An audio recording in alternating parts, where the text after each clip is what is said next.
Ladies and gentlemen, welcome to the web class. My name is Benji. I'm joined by my good friend, Tom Hughes. Hey, Tom. Hey, Benji, thanks for having me. Yeah, good to see you.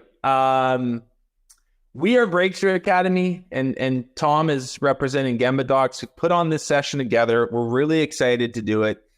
It's called Tame the Chaos in Your Business, Contractor SOPs for Overwhelmed Owners.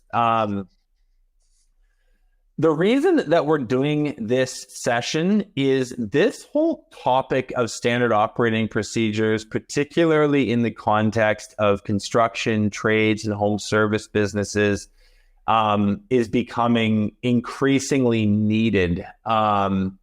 We've got pretty much insatiable demand for this topic. There's 300 people in this web class already, and there'll be more that come in the next 10 minutes.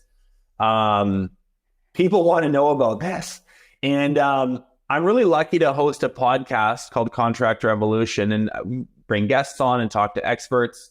And I met Tom about a year and a half ago and just found him to be sort of like, not only charming and with a great accent, but also truly, truly an expert who can make this sort of standard operating procedure topic, which on paper sounds kind of dry, kind of boring, makes it really interesting, really fun, and super engaging and relevant for your business. So that's enough preamble. We've got a ton of stuff to get through over the next hour. One final piece of housekeeping. If you haven't found the chat box yet, it's on the right.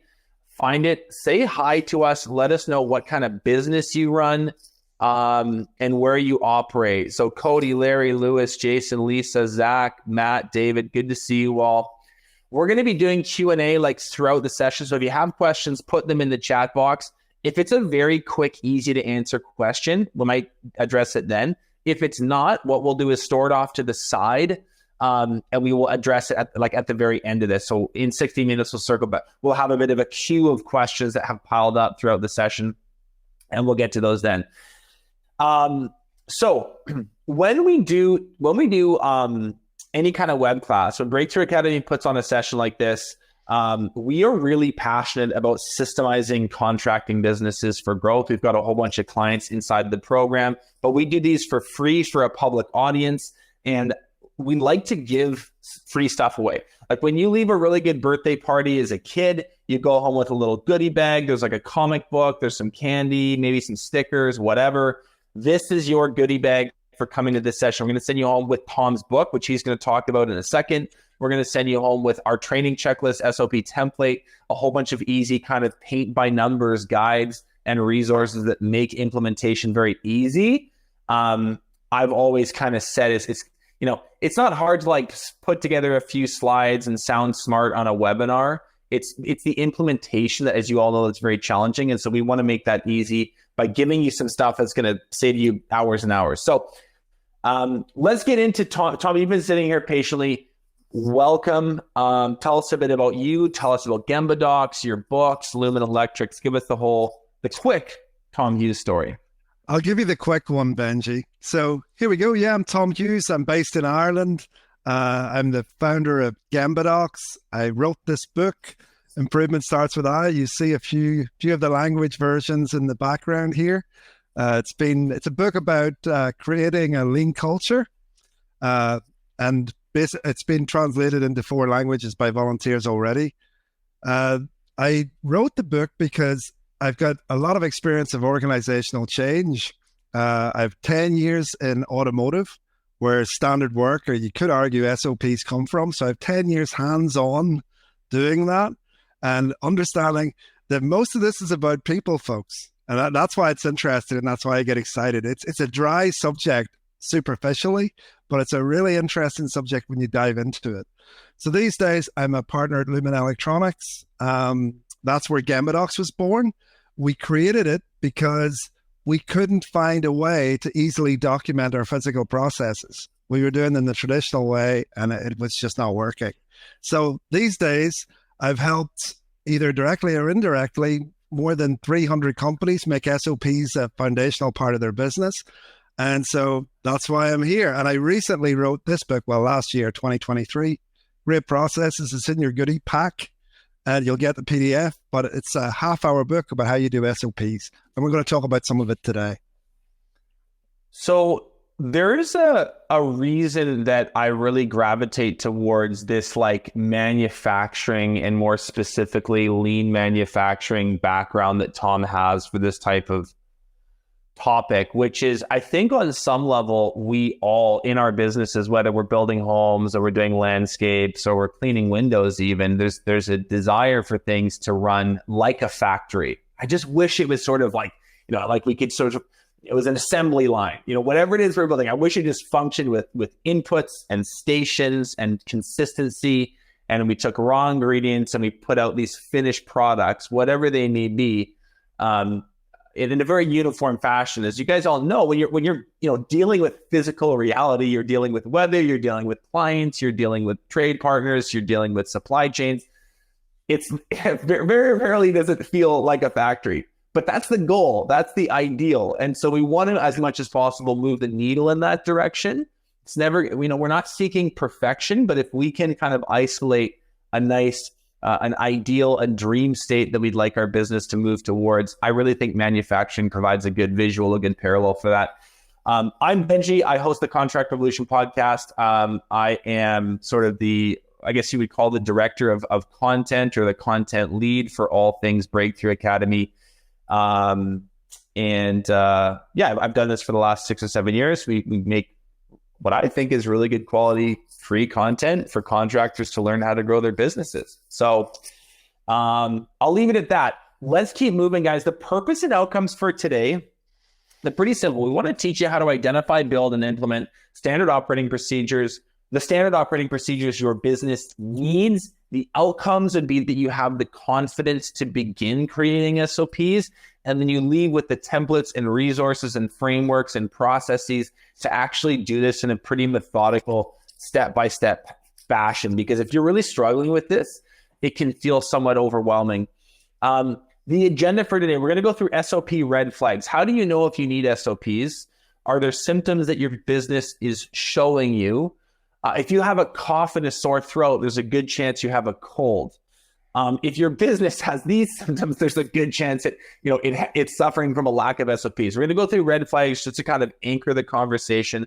We'll talk about where to start and how to prioritize the build out. We'll actually go through, Tom's going to give us a really good run through of that great processes book in sort of a tight window that will really help you get the ball rolling and give you the confidence on how to start making them effectively. And then we'll talk about mistakes to avoid, why SOPs fail, because that is the case. And I'm sure that's the case for a lot of you here. You might be here today because you're like, look, I tried this a year or two ago. I listened to a podcast. They said I should implement SOPs. Or I went to a conference. They said I should do this. I tried it. It totally flopped on its face. I spent hours building this stuff that nobody cared about, and even fewer people followed. And I don't want that to happen again. So we're going to talk about why they fail and how to avoid that. Last little piece here, guys, just when we do these sessions, I encourage you to focus on gold nuggets. We're going to cover a lot of ground quite quickly. I don't expect you to have all of it mastered by next week, but if you can take a few really key takeaways, that would be good. Please share from your experience and engage with us in the chat box. We like an active chat box. So questions are encouraged, comments are encouraged. Sometimes there's like very lively debates. Like we don't want to get into full-blown keyboard warrior fights over what the right software is, or I think try to focus on the session, but please do engage with the content to some degree. And then use the templates. We're giving tons of free stuff away. Please do take it and do something with it. All right. Let's check in with this group, Tom.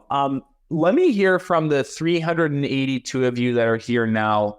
What facet of your current operation frustrates you the most? Really important question.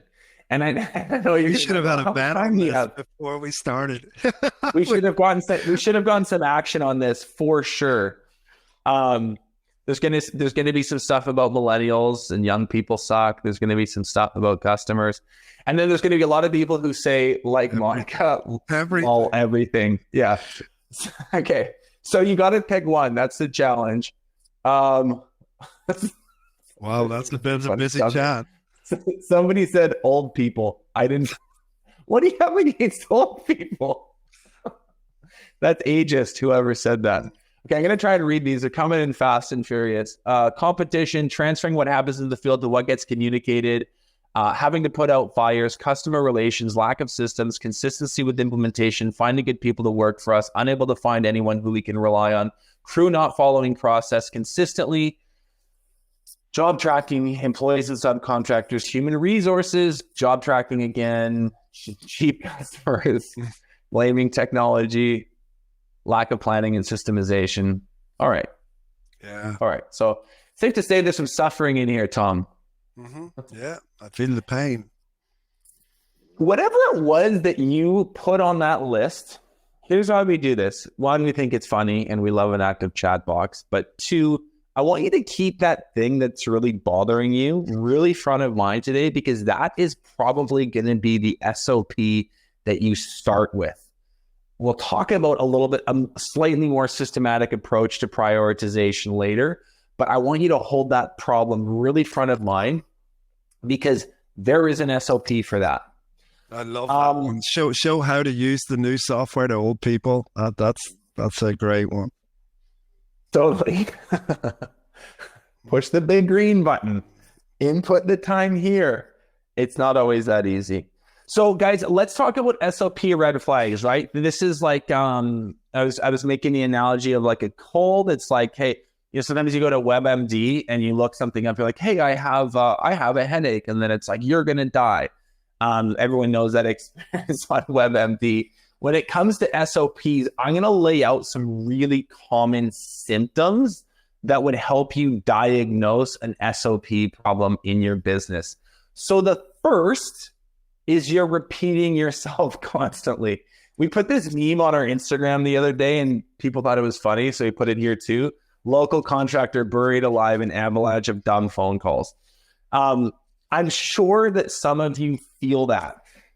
In our experience, and I'll get Tom to weigh in on this in a second, a lack of documented procedures equals more phone calls. Like if there isn't a standard set and communicated effectively, basically the next course of action is to call you.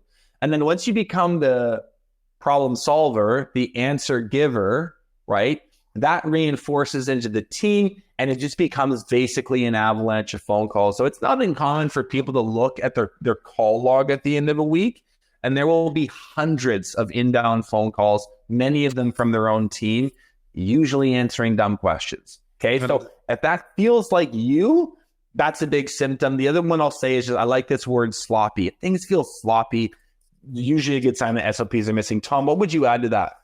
The big thing is if you feel like you're the center of everything and nothing can really happen without your involvement, that's a real issue. When there's knowledge and information gaps that only you are able to fill. Mm-hmm. Well, ultimately, you were talking earlier about the manufacturing versus what you guys are doing in contractors. We have a lot of Gambadox customers in your sector as well. But ultimately, I have a saying, everything in life is the process or the outcome of a process. It's interesting if you just think that out loud. Everything is a process or the outcome of a process. And you can add to that, then if it's a process, you can document it. And if you can document it, you can improve it. So a lot of these are just pure symptoms of lack of clarity and lack of skilled people, because ultimately nobody cares if we've got SOPs or not. We want skilled people who know what they're doing and that it meets what the business needs and what the customer needs. SOPs are just a tool to do that. I think that's a really important point to connect to the outcome. At the end of the day, that is what we want here. We want an empowered team who knows what they're doing, who can deliver stuff without us being involved. That's the outcome. Yeah. That's the benefit. In fact, we should change the title of this class to that. The SOP is just the vehicle, the mechanism, the device, the system, the process that facilitates it. Here's another one. Hey, if you have really slow onboarding, in other words, it takes people forever to quote unquote get the hang of it, that's a sign of lacking SOPs. Another one is high turnover. So if people, let us know in the chat box that this is you. This is a safe space to share. There's no judgment here. But if you've had this in your business in some chapter or another where you bring on what you think are pretty good people, and then like 6 months later, they're running for the hills because they just can't stand the chaos and the disorder and the confusion in the environment that they work in. It's like, that was a good person. Go ahead. I have a couple I want to leap in with here. Like, I have two terms. We've got the revolving door. So if your business has like a constant churn of 10 or 20% that come in for a few days, stroke weeks, stroke months, and then leave, and then you've got like 70, 80% that tend to stick around, you've got a problem with your revolving door, and it's really just survival of the fittest. And when you empathize with people in that position, this is why I keep coming back to the people angle when we started this. What I saw in manufacturing, and you have it in contracting, guy walks through the door, we give him his safety gear, he signs his, like, I know what I'm doing so I won't kill myself when I get in the factory. Throw him at a machine and then subject him to microwave training. Supervisor's really busy, he runs away. The guy's at the machine and it makes a funny noise or does something unexpected. What do? It's such a stressful thing. The guy's trying to do a good job. He wants to make a good impression. Supervisor's babysitting 3 or 4 other guys who don't know what they're doing. And that's what's going on here. That's why you have that problem. Because really, the experienced people are too stretched and there's no stabilizers for the new start. And that's what your SOPs will help you do when they're understood and recognized by your people. So if people are sort of coming into the system and then bouncing out of the system, that's a surefire sign. I'll tell you another one quickly. I'll say this actually before I elaborate on this. If you're on this web class, if you're like consuming Breakthrough Academy content, you're listening to our podcast, there's a good chance that you're already in the upper echelon of contractor in your market. You're educating yourself, you're wanting to get better, you're focused on implementing processes. That fact alone kind of puts you in the upper, the upper 25%, the upper 10% already. So I doubt that you have a quote steady stream of callbacks. But what I would say is that if you're having quality issue, if you're being called back to customers, job sites, problems and situations more often than you think you should, just intuitively, I'm not even going to give you like a ratio or metric, just like in your gut, you're like, you know what, like I'm getting called back to stuff that we've completed or should have completed way more often than I want. That is almost a guarantee that SOPs are the root cause of that. And where that kind of trickles up and makes a bigger problem is it starts to hurt your NPS score, your net promoter score. You have a lower ratio of previous customers who are going to promote you, who are going to refer you to new work. And then even more publicly, that can crop up in your Google rating.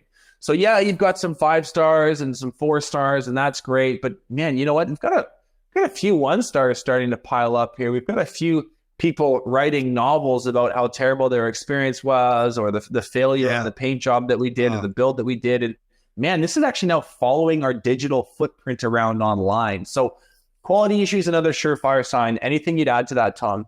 Benji, Mark Legros in the chat, he's just taken the best example that I can think of the lack of SOP for a contractor.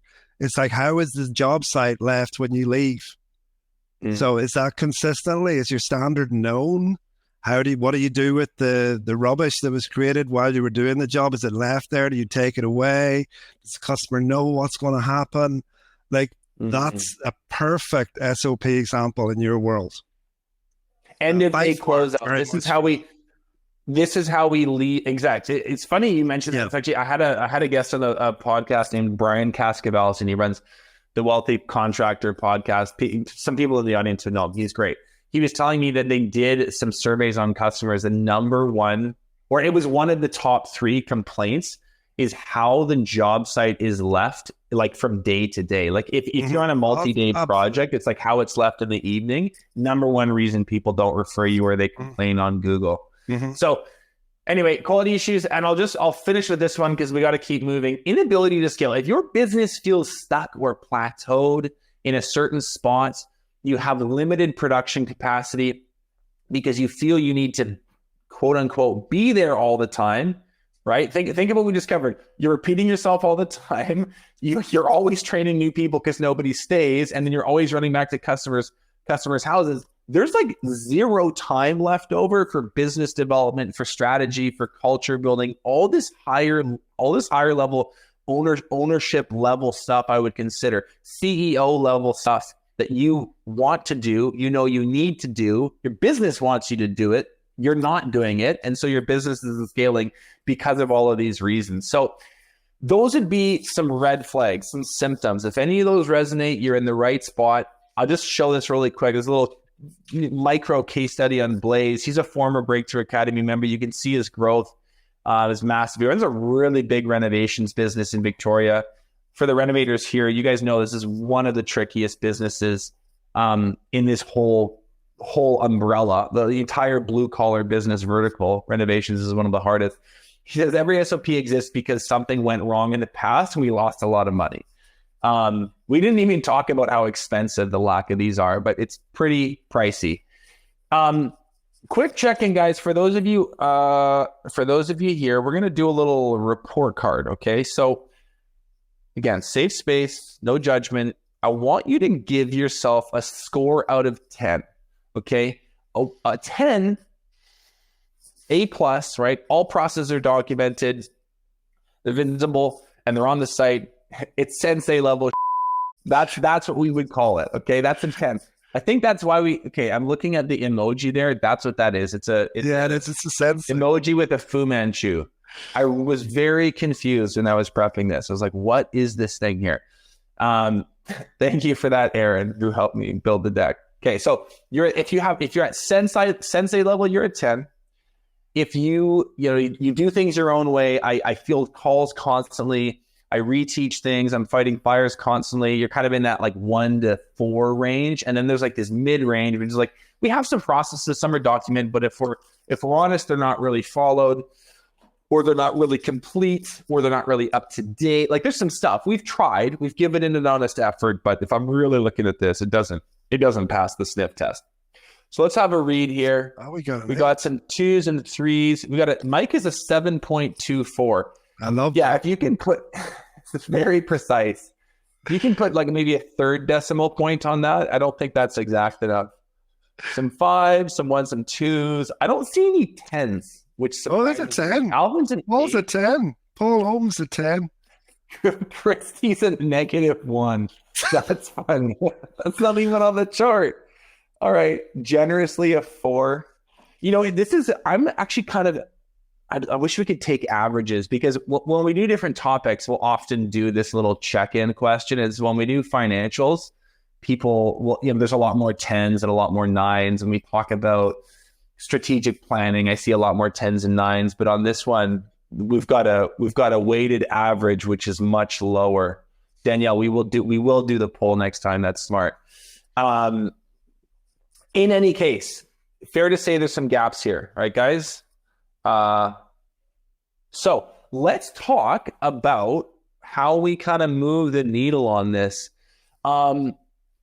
Let me set this up, because I'm going to dish this to Tom to talk about this idea of push versus pull in a second. But there's an important question, which is, where do I start? And I think for a lot of you, I even saw this in the chat box. It's like, hey, what bothers you the most? There's a few people that said everything, or too many things to list. Like when you're in the thick of it, and there's chaos on like 6 different fronts, it can feel a little overwhelming to even know which thread to pull at first. And so we thought it'd be good to spend a couple minutes just talking about how to figure out where to start the SOP journey. And I think this is one of the most important slides in the whole deck. Tom, talk about this idea of pushing versus pulling SOPs. I'll let you tackle pushing first.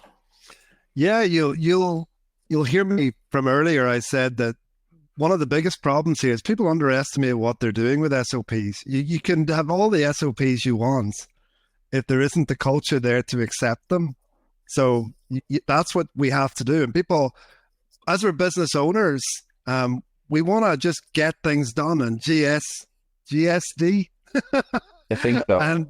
And so we tend to just rush at it, let's do it. But that's a real issue, because when we don't create alignment and we don't create the conditions for the SOP process to work and stick, then you're not going to win. So all of this is an organizational change. You're asking for people to change their behavior. So that's why we have to come back to the beginning, lead by example, create alignment so that everybody knows, well, why would I want an SOP? I'm so busy anyway. Who's going to create all these things? How are they going to be of any use to me? All of that stuff, before you throw the bull at the china shop and you bowl into making hundreds of SOPs, you need to get that right first.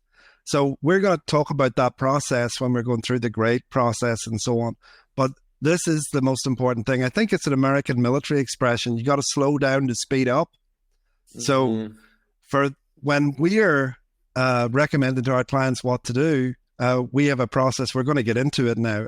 Benji loves this slide, but I'm going to tell you the longer story as we go through this presentation, the how you do that. So we want people to, for us, it's about getting the knowledge and the autonomy as close to where the value is added as possible. And normally SOPs are a management thing. But with this approach, we want to create a pull so that the people on the front line understand, why would I even want to do this? It's going to require some effort from me. And what is the benefit?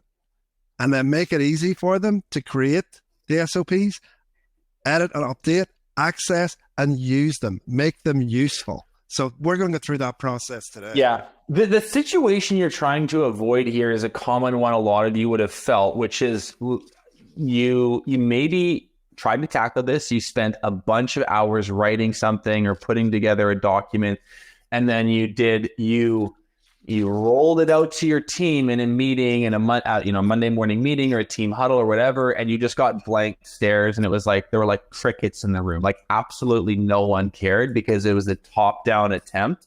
And when we go through the GREAT process, you're going to see how bottom up it needs to be for a bunch of reasons, right? People are more likely to follow SOPs they help create. The best ideas come from the ground floor. Like you as the owner, you should not even be involved with how quality control, like you don't know. Your vantage point is not in the correct place to answer this. So we're going to talk more about that, but it's a really helpful visual, pushing versus pulling. Okay, I'm going to tell a super quick story about how to start this push process by piquing curiosity. So we had a client in Breakthrough Academy.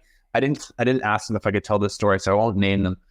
We had a client in Breakthrough Academy who bought a new coffee machine for their office. They had like a typical Black & Decker, like standard coffee machine. And then they went out and they bought a Breville, like a nice espresso machine where you could grind it. You can make an espresso, an Americano, a latte, a nice piece of kit, nice piece of equipment.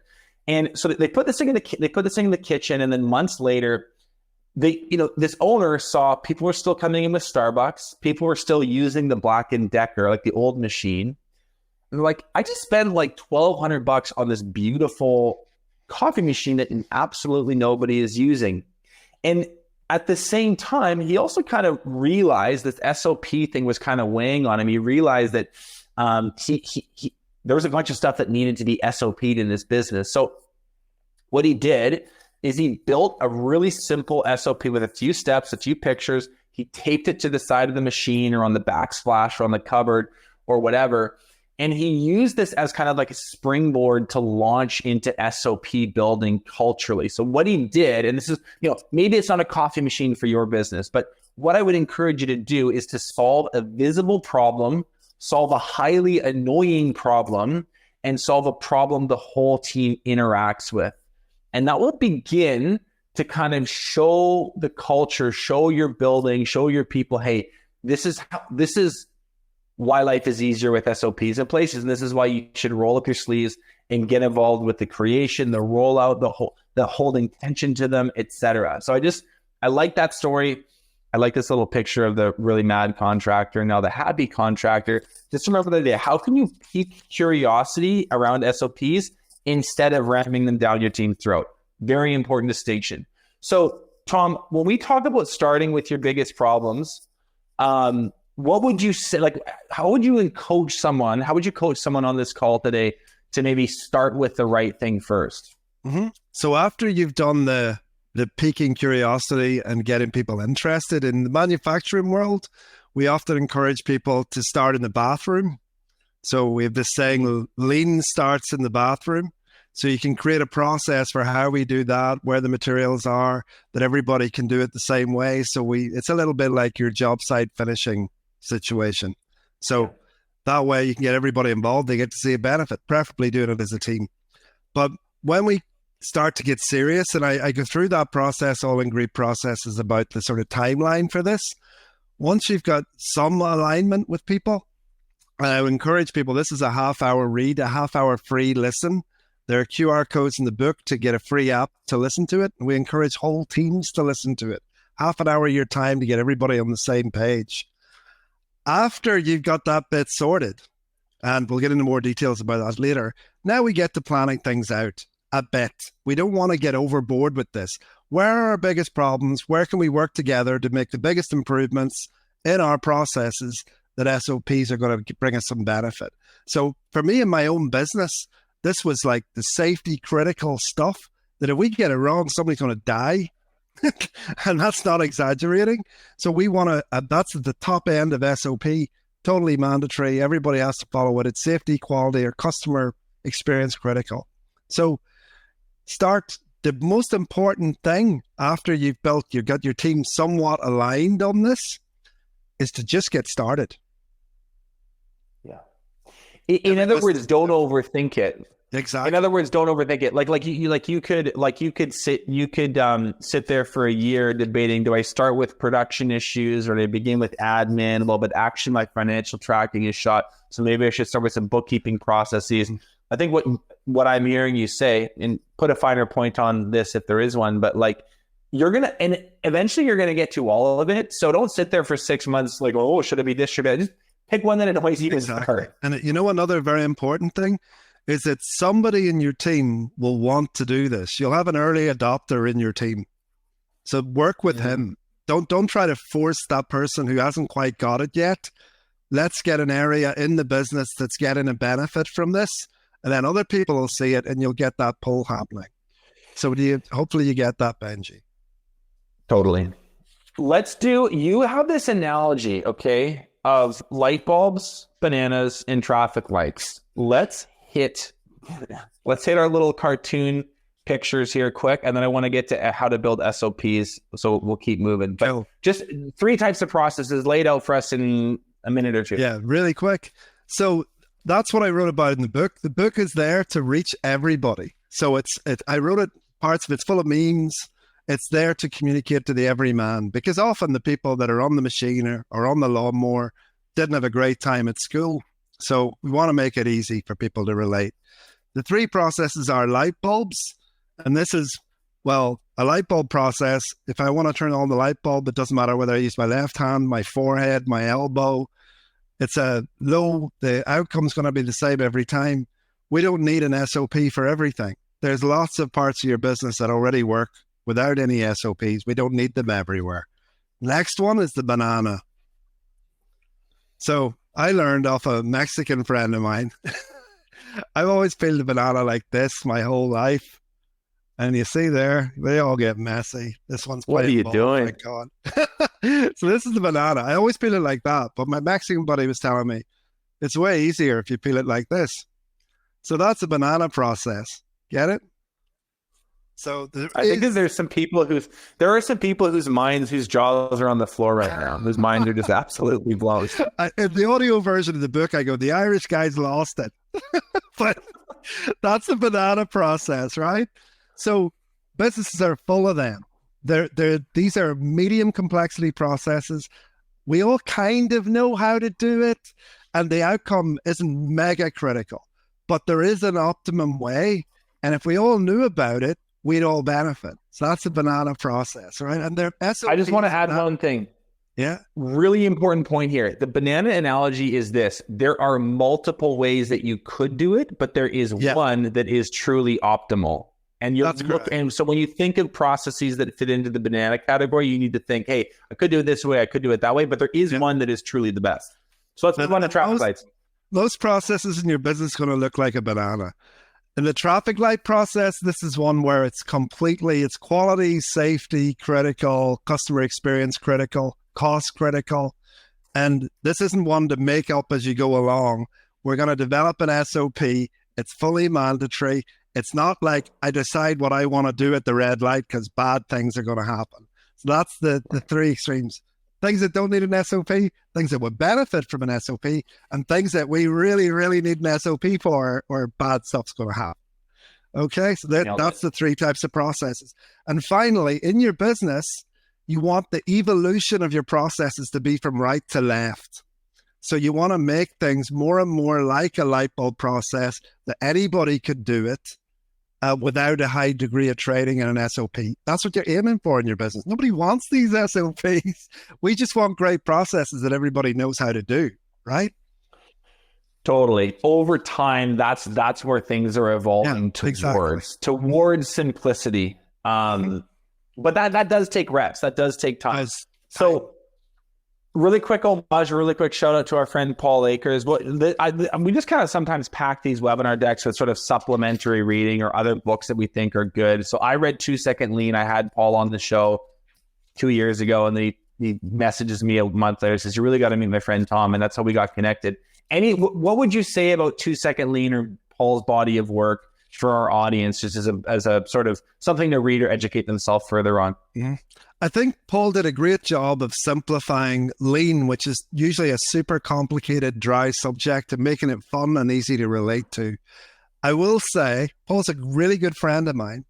It's a great book to read for your education, but don't approach it dogmatically. A lot of people take Paul's book and try to apply it like a cookie cutter and screw it up. That's part of the reason I wrote my book. Improvement Starts With I. It's really the how to do 2 Second Lean. And Paul endorses my book as the how to do 2 Second Lean. So read them both. Okay, yeah. How to build SOPs. This is really probably the most important section. I'm actually just going to really briefly show you guys something that's in the download bundle. This will help as we go through this great acronym, this great process that Tom's going to lay out for us. I want you to keep in mind some of the stuff that's in the bundle. We've got a really easy to use training checklist that's pretty much filled in the blank. So this is industry and role agnostic. You can change the subpoints of this, change the title, get rid of the Breakthrough Academy logo, follow the guide. When you go to build something, this would be a really nice way to help anchor and steer your work instead of starting from a blank page. Just something that will make it a little bit easier. That will be in the download bundle among other things. So we have this great process that for the next 10 minutes, Tom's going to take us through. G stands for Gemba, R stands for recognize, E stands for easy to use, A available at the point of use, T tested and trained. Tom, take it away. Right. So can you move the slide back a little, Benji, before I dive in? Like basically the great acronym is a checklist to verify where you are against that. And we're going to dive into each number or each letter, sorry. And I'd also like to say none of this is new, and some of it's mine, but not much. I wrote that book last year in 2023, but really it comes from Lean, and it comes from even further back than Lean.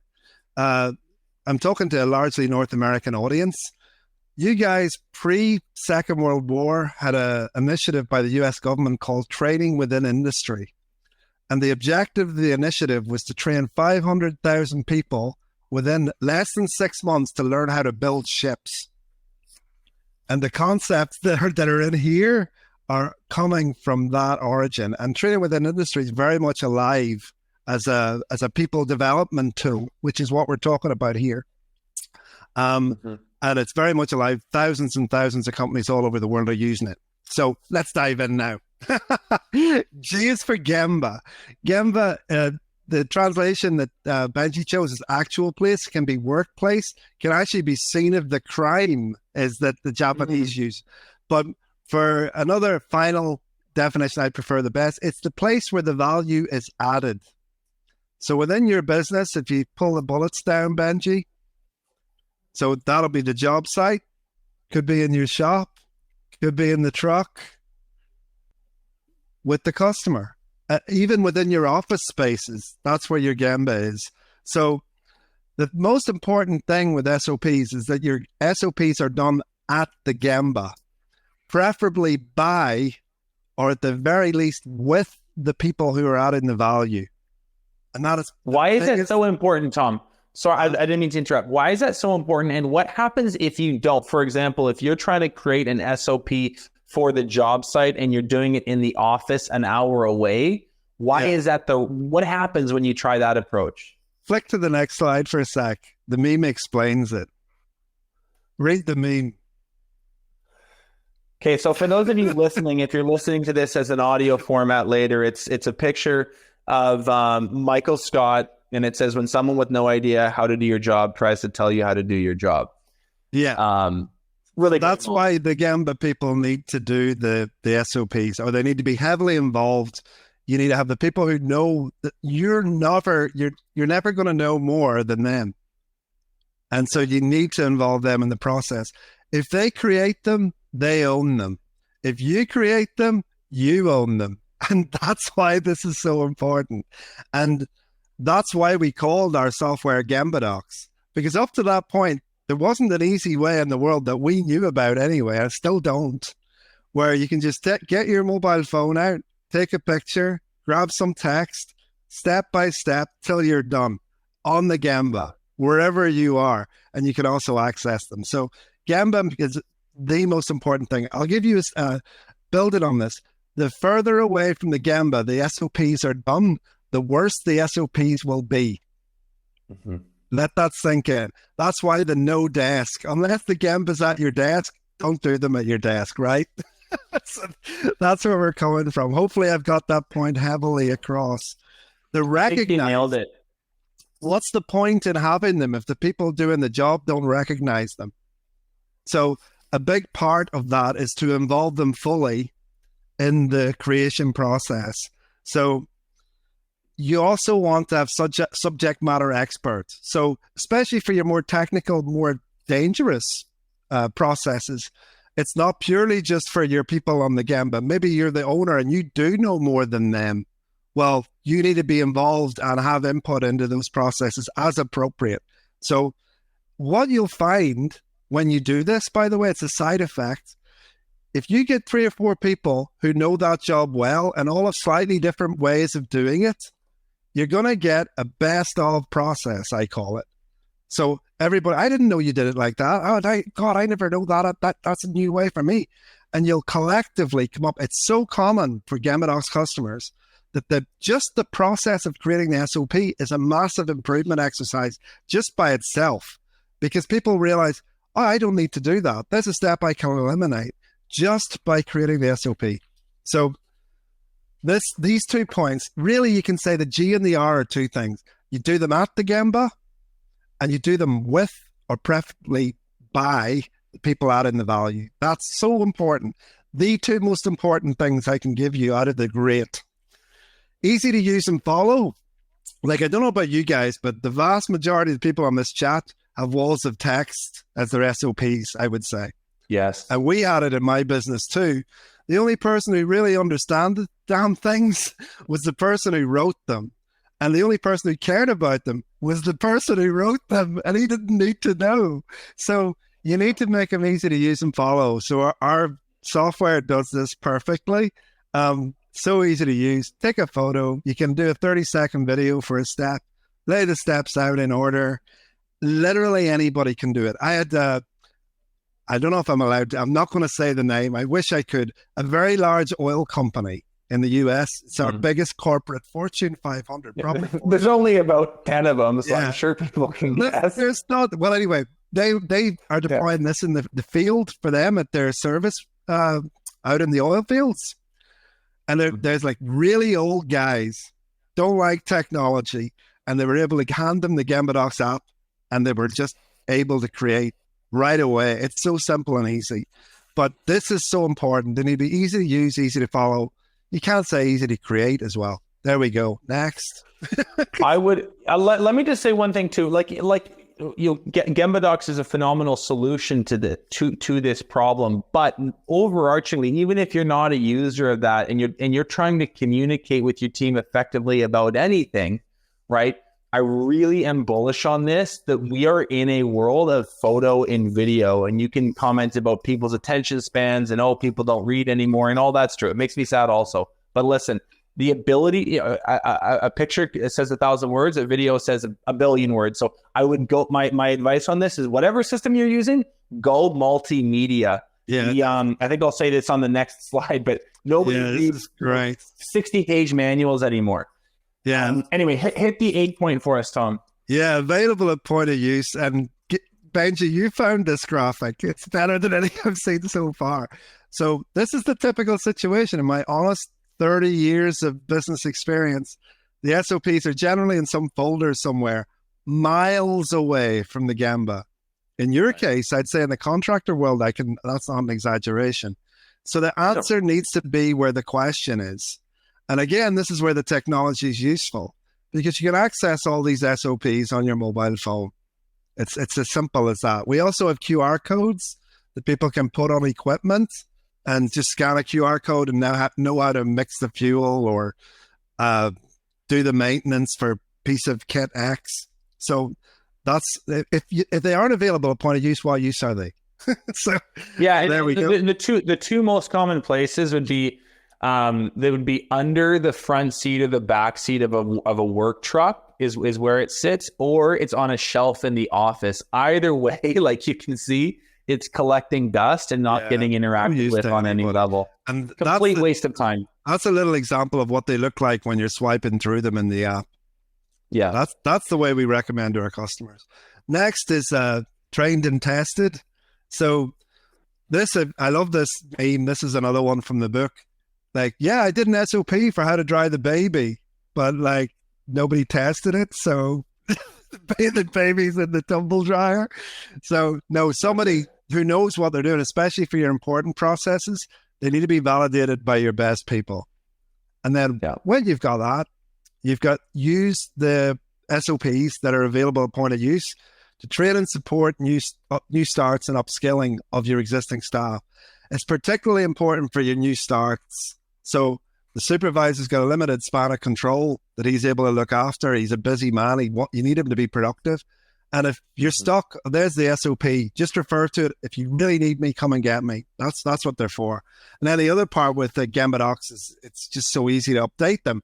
This is the other major problem with SOPs normally.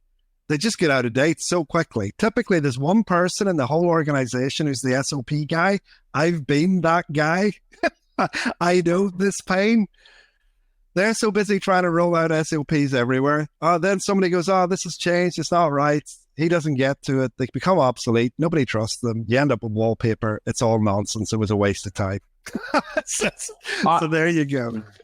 I just think this whole updatability piece is really important and a pitfall that a lot of us fall into, which is because we spend the 10 hours making it the first time, which is too long because you're using the wrong tools and you don't really know what you're doing, frankly. But so that's sunk cost. But either way, there's a fallacy that happens where we go, and we do this in business all the time, where we go, man, finally that's done. And it's you want to wash your hands of it and be done of it forever. And the reality is, in your business, you have materials that are changing, you have laws that are changing, you have step code which is changing, you have crews which are changing.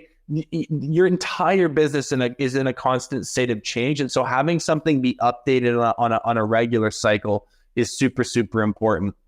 So I can't emphasize this idea. Shelby says we do SOP quarterly reviews sector by sector. Perfect. Yeah, fantastic. Brett Bernard, another little quick case study from Brett. Before everything was in my head, I needed to get it out of my head into somebody else's hands without me micromanaging and checking in. Very relatable. Okay, guys, I just want to make a quick note here. It is 10 minutes to the top of the hour. We've got probably like 13 minutes of content to get through still. So we're going to go a minute or two over, not much. We're going to get to why SOPs fail in a second, and then we're going to get you guys this download bundle with all the stuff we've talked about, and then we're going to do Q&A. So don't go anywhere, okay? Just sit tight. We got a lot of good stuff still to cover. Why SOPs fail? Okay, really important question. A lot of people have been in this situation before where they put in the work and it did nothing. Why don't we go through these together, Tom? Mm-hmm. And yeah, I think we can accelerate because we we spilled out on a few of the other earlier points that illustrate this well already.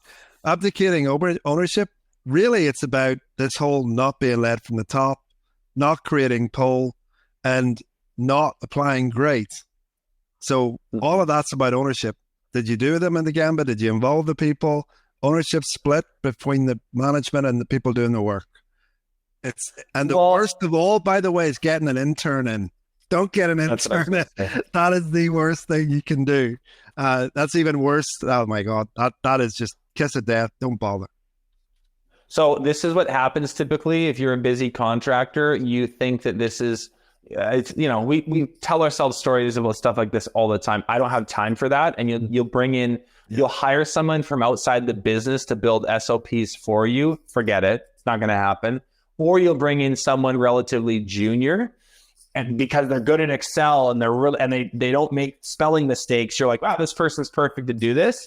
And a year later, you've wasted their salary on this project and there's nothing usable. So that's what we mean by abdicating ownership. You can delegate portions of this, but you need to be the driver of the SOP-ification of your business 1000%. At the end of the day, you're building your culture, and you can't buy your culture from somebody else. Well said. Wrong tools for the job. Why don't you speak to this, Tom? This plays into my hands 100%, because part of the big problem with SOPs historically is they're so burdensome to create. So nobody wants to know your frontline staff. Well, they can't do them because it takes too much time. They haven't got the time. Mm-hmm. So when you pick a nice, easy to use, and there isn't an easier one for physical processes than Gamba docs, then you're already eliminating a lot of the other problems. Mm-hmm. The other great thing to point out here, this means that it doesn't have to fall to a single person. You can spread the load because it's easy to use and easy to create. You can spread that across the organization through several, depends on the size of your organization, but it certainly doesn't have to fall on one person anymore. Last one we spoke about already, but it's all push, no pull. So if you're going with a very top-down approach to this, hey, we need SOPs because I said so. You're demanding that these get done without facilitating any of the work or assisting in any way. Yeah. So I really like this idea of sort of you want to magnetize the process and create incentives and a culture in your team that's actually excited about doing this.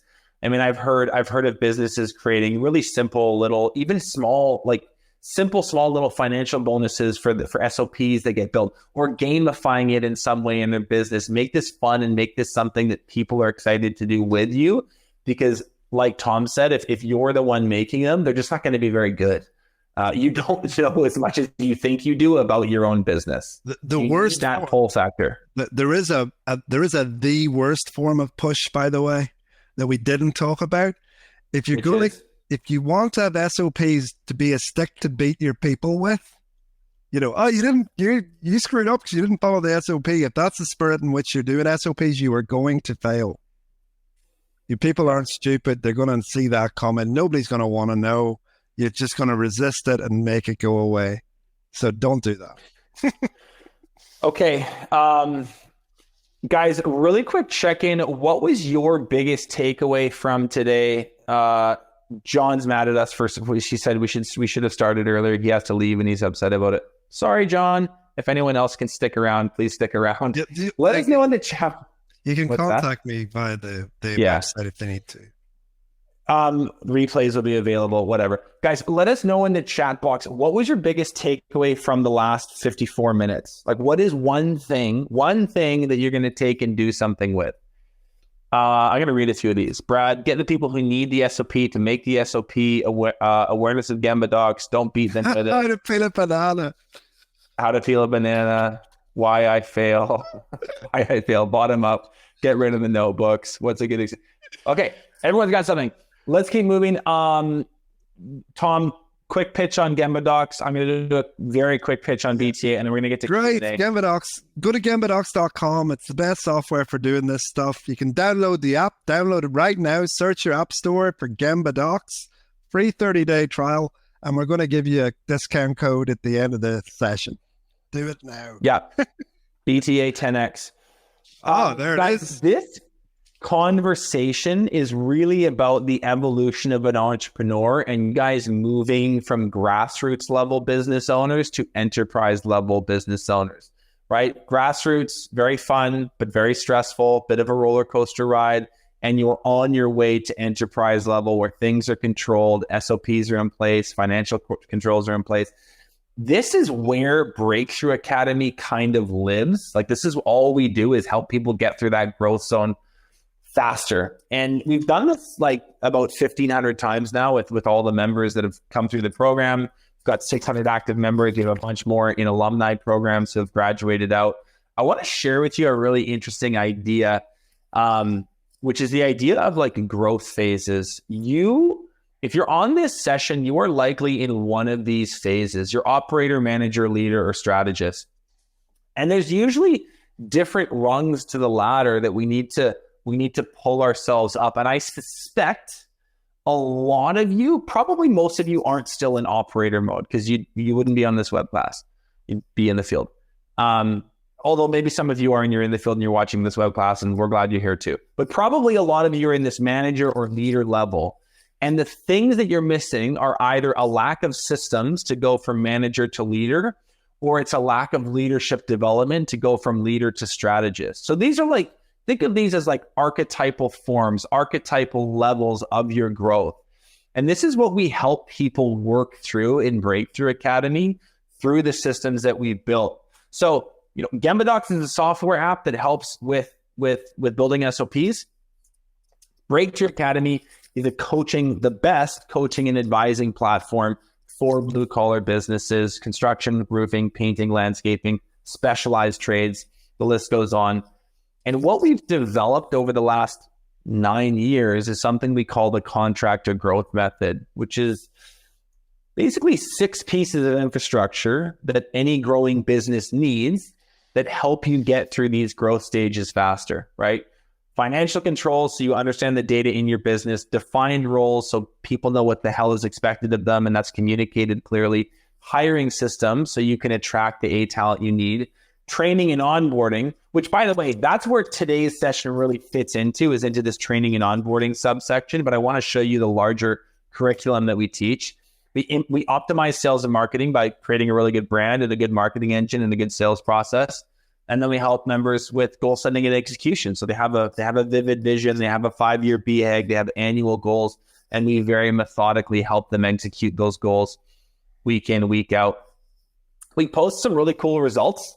We do about $2 billion in revenue. Our members altogether will do about $2 billion in revenue, 1.9 to be exact last year, billion with a B. On average, those members increase their revenue by 25% after the first 12 months in the program. But way more importantly, they increase their net profit by 69% after the first 12 months in the program. So we talk about SOPs, we talk about business systems, we talk about strategies, not because they sound good or not because it makes, for interesting content. It's because it actually delivers a result. And we are really proud of those results. So, really quickly, guys, there's basically a massive portal where you get pre-built SOPs, you get pre-built onboarding programs, you get financial trackers. You don't need to make anything yourself.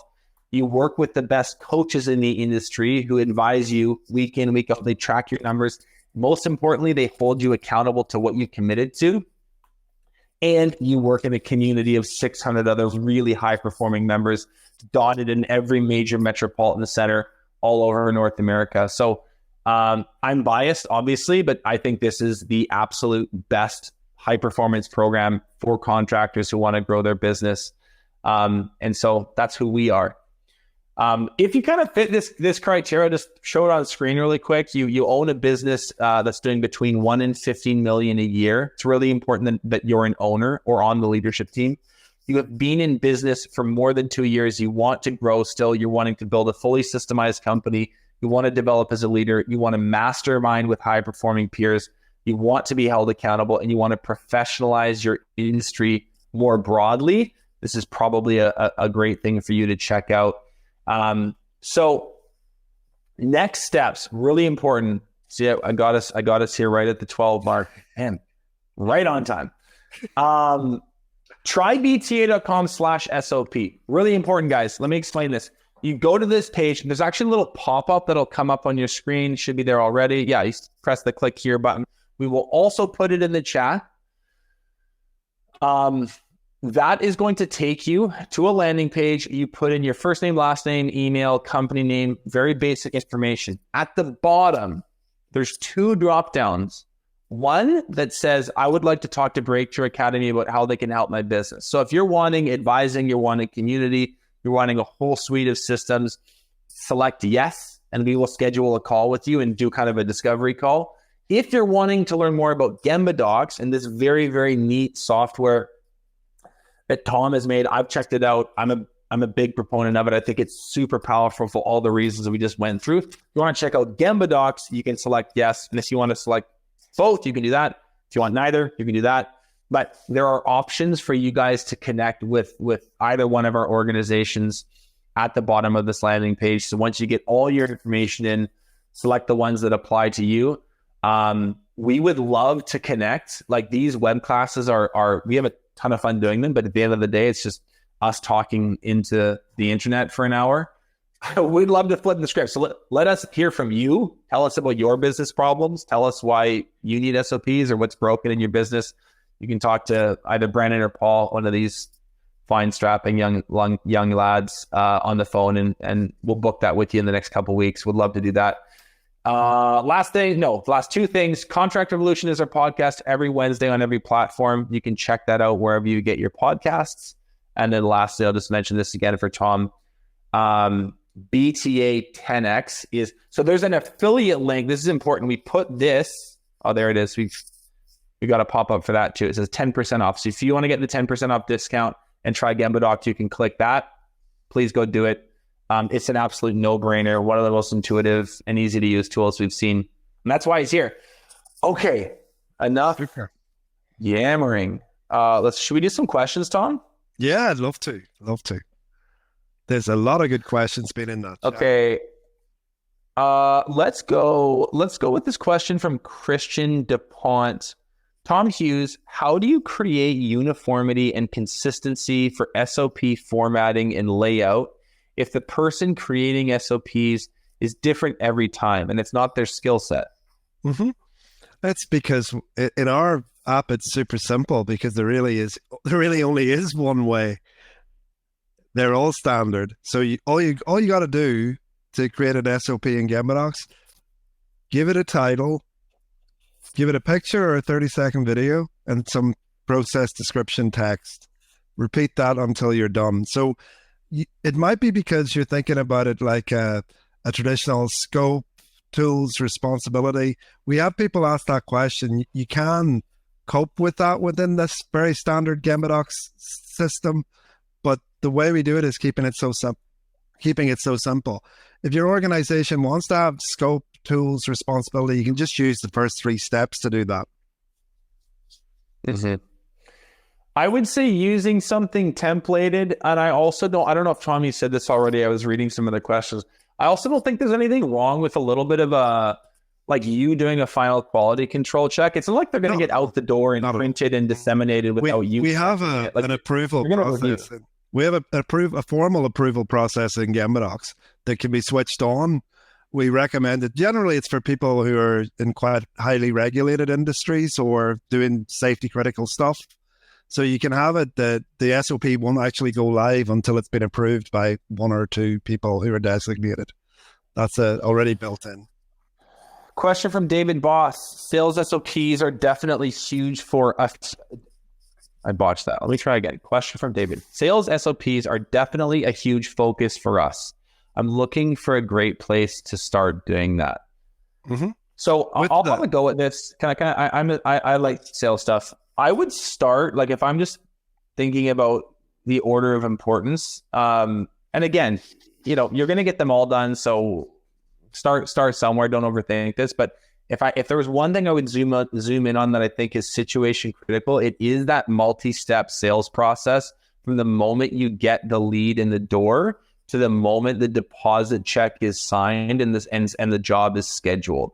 So that kind of there might be 20 steps, there might be more, and there might be sub steps. That thing would be the first I'd dial in. The other ones that I think are super important are the setup call, like how you actually do the phone call with the person who's requesting a quote. And then you could get into some like what you'd call sales enablement, like how we update the CRM, how we use email automations, reminders. Starts to get technical, but I would start with those really simple ones. Tom, what were you going to say? One we see really commonly in Gembadocs is how to cost a job. That's like estimation. Yeah, an SOP for how you make an estimate and what systems and software and calculations you use. Yeah, I would say that's pretty critical. Some people have asked for the growth method slide, so I put it up again. Just there it is. Question from Reese. How do we get the people to follow through with creating the SOPs? Mm-hmm. So if you're doing the process that I'm recommending that you do, which is basically get your top team of supervisors, which is where this is going to start, do your simple piquing curiosity and get everybody to digest that. Then meet together and plan out what you're going to do. It's not that complicated.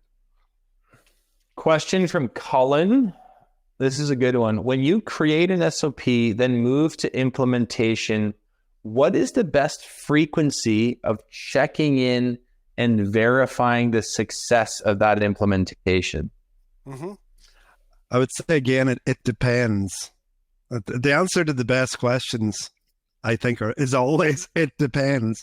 It depends on the process. So for your more critical things, where your level of uncertainty about, is it going to get followed? Do I have outcome variation?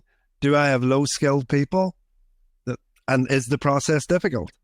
Those are all the factors to think about. Like, ultimately, I got asked this question a few weeks ago. My highly skilled people don't want to know about SOPs. Well, kind of and this is going to shock you, is if you've got an organization that's really got a bunch of highly skilled people giving you the great outcomes all the time, isn't that great? It's very rare, but you can't scale it. So the highly skilled people are likely, unless you really involve them and help them understand why it's going to benefit the whole organization, including them, to write those SOPs so that they can help their newer colleagues, less skilled colleagues to come up. So I think the bit that I really want to labor here is that software doesn't solve problems. People solve problems. So buying Gembadocs without you understanding your role as a leader to get your people on board, it's a great tool, but you need to do that. I hope I'm coming across as not too obtuse. No, I think it's well, we forgot. We said we were going to say this quote and then we didn't, which was, software doesn't solve problems, people solve problems. And you're speaking to that right now. If you don't have the right mindset towards how you're going to lead your team through this process, you could download Gembadocs 50 times. It's going to help a little, but really fundamentally what's going to drive it home is you as a leadership. The good part about Gembadocs, you are giving them a great tool. So that's another part of your job as a leader, is to make sure that your people have the right tools. At the end of the day, do you have an electric saw or do you have a manual one? You wouldn't hand them a manual one. So if you want to do SOPs, you need to give them a good tool. I have a really good question. I've got probably the best one I've seen yet, but just one more reminder, guys. If you haven't done trybt.com/SOP, we're going to launch the pop-up one more time on screen. We'll put it in the chat box as well. So this is very, very easy to find. That is where you go to connect with Tom with Gembadocs or someone from the Breakthrough Academy team, Brandon or Paul. So go do that. Aaron, can we launch the pop-up one last time here? And then I want to get to this question. There's one I'd like to say, Benji. If anyone wants to have a one-to-one call with me, I'd really like it if they try out the software first. It just makes the calls much more productive than how does the software work. If you just spend 5 minutes, you'll get a good feel for the software already. There you go. Book a call and resources. Even if you don't, I should have said this. Even if you're maybe not wanting the book a call with either one of us or whatever, you get to read this bundle. There's a bunch of really helpful free stuff in it that's going to help you self-implement. Okay, this is a question from Michael, which I think is the best one. And I've read about this in your book and in Paul's books too. So I know you have a good answer for it. Michael asks, what is the motivation for people to create SOPs when those SOPs would make it easier for them to be held accountable and would make it easier for them to be replaced? That's a great question, Tom. In other words, what's in it for them? Why would they help make something that potentially makes them more obsolete? Well, I tried to touch on this earlier. If that's your motivation for having the SOPs, then you're probably right. If that's the culture of the company that you have and you're going to implement SOPs because you want to make it easier to fire them, then don't be surprised if they resist it. You've got bigger problems than your SOP. Well, no, but he's saying, I think what he's saying is like, even if, okay, what if maybe Michael doesn't feel that way. He's not building you so he can fire. Yeah. Maybe the team is scared. Maybe like the person, maybe the leadership is like worried about it. Yeah, that's the leadership job. So you need to help the people understand your motivation, why you're doing it, what problems you're going to solve. We say in Lean, like if you read my bigger book, The Improvement Starts with I book, we don't talk about saving money or making efficiencies. We talk about eliminating struggle. That's how you get people involved and engaged in this process, because there has to be something in it for them. You understand? There has to be something in it for the individual at the front line, the Gemba person. So they get to have less stress, less supporting and babysitting of the new people, less churn, easier and a clarity of instructions. So why is the job site left like that? Well, now it's clear how we expect the job site to be left. So all of these things are things that, if you read that little book, you'll get a really good idea about how you can sell it to your people in a genuine, authentic way. Question from Ray that I said I would answer earlier and I have, and I really hope he's still here. Ray's asking, how do I build, and this comes up all the time in the BCA universe, how do I build SOPs when all of my projects are one-offs or unique? Like I build custom homes. Customer's different. The plot of land is different. The blueprint is different. The materials, the trade partners we're using are different. The time of year we're building is different. So there is an answer to this, and I know it, but that is a really good question. I'm sure a ton of people are asking it. So Tom, have a go at it. I'd like you to hear yours first. I like your answer first. Okay. So and I'll build on it. My belief system on this is that's actually a function of perspective. So it really so where I would start is that all might be true, but what are the things about every project that are the same? Because they are there. But if you keep telling yourself that story, well, it's different every time. It's like, yeah, it is. But do you not basically have a mobilization process where you get to site the same way every time? Do you not have a pre-construction agreement that gets read through and signed every time? Do you not have customer milestones at different stages? Do you not have a billing cycle that's relatively consistent? Do you not have tools that need to be put away? There is stuff. So it's a matter of perspective. There is more stuff about your unique jobs that are similar than there are indeed unique. But you just have to work a little harder to find them at first. And then once you find one, you'll think of the second, and you'll think of the third, and all of a sudden you have this multi-step process that can be built into a really simple SOP. So that's my quick answer to it. And honestly, Benji, I couldn't answer it better than that. You're going to have commonality, common processes, no matter how bespoke the project. It all has to have a customer interface to start with. It has to have a pre-contract. It has to have a clear feasibility. It has to have an agreement. It has to have a kickoff. It has to have a prep. It has to have a etc. This is a really interesting comment from David. This isn't a question. I'm just going to read it. There's a McDonald's saying that says we can innovate faster than others can make. It definitely makes people feel like they are not important, but after personally taking a whole company through it, we did lose 60% of the team. After we finished building the company, the environment was so dang cool to be in. Yeah. So maybe it was a good 60% to lose. I'll tell you what, I've got an expression in that book, change the people or change the people. It's the most talked about thing in that book. By the way, there is a website, improvementstartswithI.com. You can get that for free as well. But Yeah. that's the thing with change. So you've got to help people change and do that in a creating the pull way. But ultimately, if they don't change, you're going to have to change them. So you probably get my style is quite direct, because I believe that's a BS-free way of doing things, and that's what needs to happen in your organization. Change the people or change the people. Just trying to see if we have any other questions. We specialize in. I mean, this is kind of tying back. This is tying back to the last question, but we specialize in unique projects, most of which are usually new ideas and new materials. How do you SOP that, or did I pick the wrong niche? We just answered that question, so I won't re-answer it. But Dan, I'll say this from the BTA perspective: we've had 1,500 entrepreneurs come through the program.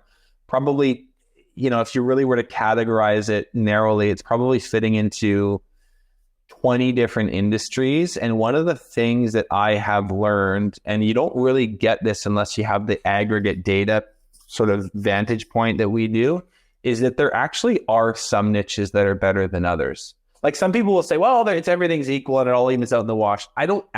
My personal opinion, I don't actually think that's right. I think there are some businesses that just are harder than others.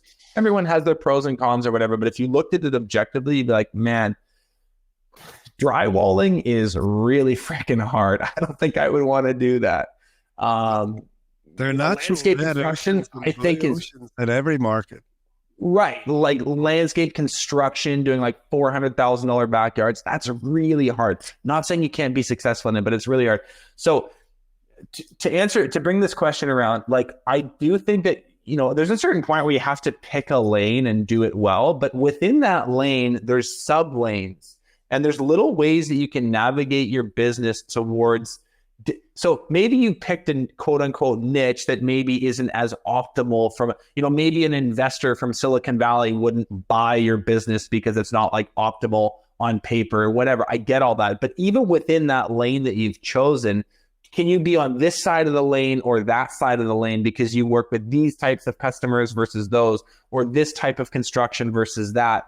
There are little decisions that you can make, and it's your job to kind of, an entrepreneur's job is to sort of, there's many jobs, but one of them is to have a good sense, have a good an intuition around where things get easier versus harder, and then steer the boat in that direction. So you'll have to make that make sense for your own business, but even within what would be traditionally considered a difficult business niche, maybe it's a new client set, maybe it's a new project type, maybe it's something else that I'm not thinking of that makes it a little easier. That was a great question. What is the other book?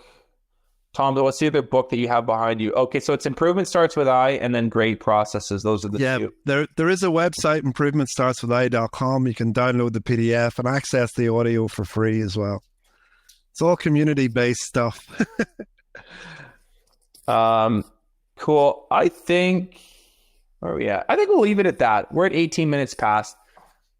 Guys, if you haven't, we'll launch the thing one more time. You can go learn more about the Contractor Growth Method and Breakthrough Academy at trybta.com/SOP. You can go to Gemba Docs and you can get the discount for Gemba Docs on, is it gembadocs.com? Yep. Yeah, really easy. Yeah. They'll drop a link there too. So go do that if you haven't yet. If you started it, but you didn't finish filling out the fields because you came and asked us a question, make sure you go finish it, hit submit, close it out, and we will be in touch. If everyone could just thank Tom for doing this. Obviously, pretty busy guy, author, runs Lumen Electrics, has some software he's building and adding to. We'd like to thank Tom for being here. We really appreciate it. And then I would really like to thank all of you guys for coming. There were 320 people here that stayed, actually more than that stayed right till the bitter end. So keep your eyes on your inbox for stuff like this that we'll do in the future. We're doing web classes every month. If you want a dose of education in between, Contract Evolution, which Tom's been on, is out every Wednesday on every platform. And without further ado, let's close out there. Thanks for coming, guys. We'll see you next time. Thank you so much, everybody. Thanks for having me, Benji. Thanks to everyone who came. Thanks so much for watching this episode of Contractor Evolution. If you've already subscribed to our channel, consider sharing this episode with another contractor who you think needs to hear it.